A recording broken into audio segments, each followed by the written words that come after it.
D'abord, à mon tour, me féliciter de l'initiative prise par la maire d'Aubervilliers, puis les élus d'Aubervilliers, de lancer cet appel à faire du logement une grande cause nationale et à l'évidence, toutes les décisions qui ont été prises par cette nouvelle majorité, ce nouveau gouvernement, entre les réductions de moyens sur l'APL et sur les organismes HLM dans la loi de finances, puis la loi Elan, puis ce qui est envisagé dans la prochaine loi de finances qui va venir en discussion dans quelques semaines, tout ça est de nature extrêmement inquiétante.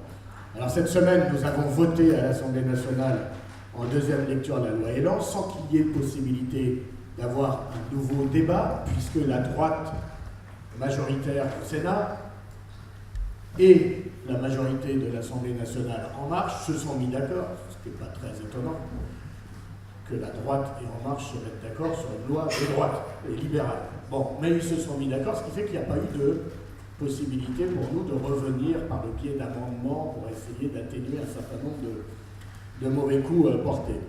Ce que je voudrais dire, c'est que pour autant,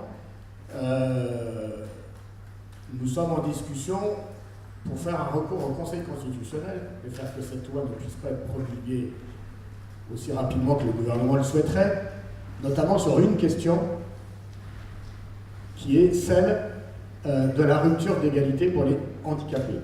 Puisque vous savez qu'en 2005, il y avait eu une avancée dans la législation de notre pays, qui était la prise en compte du handicap, et notamment dans la prise en compte du handicap, il y avait toute une série de choses qui étaient contenues dans la loi, mais qui faisaient que les logements neufs construits étaient tous des logements, ce qu'on appelle adaptables au handicap.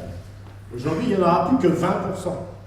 Ce qui veut dire que pour des gens qui sont contraints, eh ben, vous aurez 20%, la plupart du temps ce seront les logements les moins bien situés, dans les rez-de-chaussée, exposés, enfin bref. Donc il y a une rupture d'égalité, et donc je pense que la question du handicap, qui mobilise toutes les associations d'handicapés, quelles qu'elles soient, et quelle que soit leur sensibilité politique, toutes les associations d'handicapés sont extrêmement mobilisées contre cette régression contenue dans la loi Elan. Après, ce que je voudrais dire, c'est que pourquoi c'est important cet appel lancé ici depuis Aubervilliers pour que le logement soit une grande cause nationale.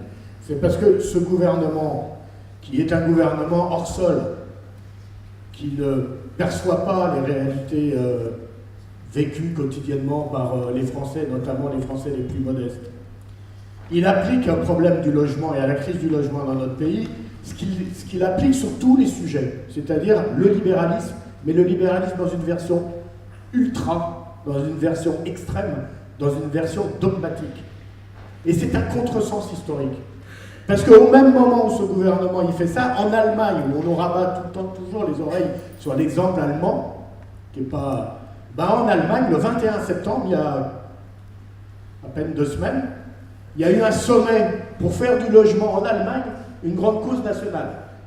Je ne sais pas si vous avez entendu Myriam, mais en tout cas, oui, non, je doutais bien que tu n'avais pas copié les Allemands. Je m'interrogeais juste pour savoir si les Allemands t'avaient copié. Voilà. Donc, le 21 septembre, l'État fédéral allemand, tous les Länder, toutes les grandes communes, toutes les associations de locataires et les associations de défense des consommateurs se sont réunis dans un sommet du logement en Allemagne et ils ont décidé exactement le contraire de ce que fait le gouvernement avec la loi Elan, c'est-à-dire un réinvestissement massif, public, pour une grande politique du logement. L'État a par exemple dit on va être directement les maîtres d'ouvrage du logement de nos fonctionnaires. Et on sait, nous ici, à quel point les fonctionnaires sont souvent dépourvus. On parle de la Seine-Saint-Denis, les problèmes de profs, les problèmes de policiers, tout ça, mais le logement pèse énormément dans la difficulté d'avoir des profs en Seine-Saint-Denis. C'est pas seulement les difficultés inhérentes à ce département, mais c'est aussi les problèmes pour se loger. On sait qu'en Île-de-France, la Chambre de commerce dit la crise du logement en Île-de-France, ça pèse 5 points de compétitivité pour l'économie francilienne, parce que c'est devenu tellement cher et tellement difficile de se loger que la mobilité en est entachée. Enfin bref, il y a une crise du logement, plus grave en France qu'en Allemagne, il y a une pénurie, et notre gouvernement choisit le chemin inverse de ce qu'il faudrait faire en confiant toutes les clés de la réponse à la problématique du logement au marché, et au marché avec le moins de régulation et le moins d'encadrement possible. C'est une erreur, ça va se traduire par moins de construction, par une augmentation des prix, par une aggravation de la pénurie. Et je finirai sur les marchands de sommeil, parce qu'effectivement, dans la loi Elan, on a réussi avec mon groupe parlementaire, après avoir déposé une proposition de loi au printemps dernier spécifique sur cette question des marchands de sommeil, on a réussi à faire passer quelques amendements qui étaient contenus dans notre proposition de loi, dans la loi Elan. Mais c'est ce que j'ai dit cette semaine lors du vote de Normandie et à Mézières. Vous pouvez toujours, et tant mieux, c'est notre proposition, renforcer la répression contre les marchands de sommeil. C'est une bonne chose. Mais de quoi vivent et sur quel phénomène prospèrent les marchands de sommeil et l'habitat insalubre? Ils prospèrent sur la pénurie. Les marchands de sommeil et l'habitat insalubre, c'est l'économie noire d'une économie en pénurie, d'un logement qui manque.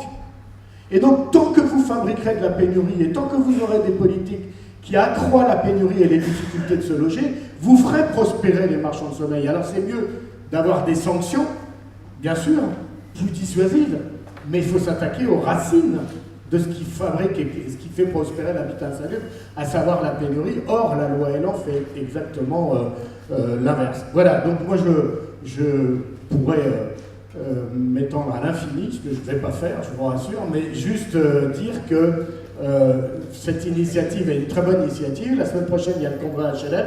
En tout cas, il y a une chose qui est sûre, c'est qu'entre la question des retraités, la question du pouvoir d'achat et la question du logement, il y a là 3 enjeux majeurs où se manifeste de manière extrêmement sensible l'injustice des politiques initiées par ce gouvernement et sur lesquelles on ne pourra lutter efficacement qu'en initiant nous-mêmes des mobilisations, et en ce sens, l'initiative de Myriam est une très bonne chose.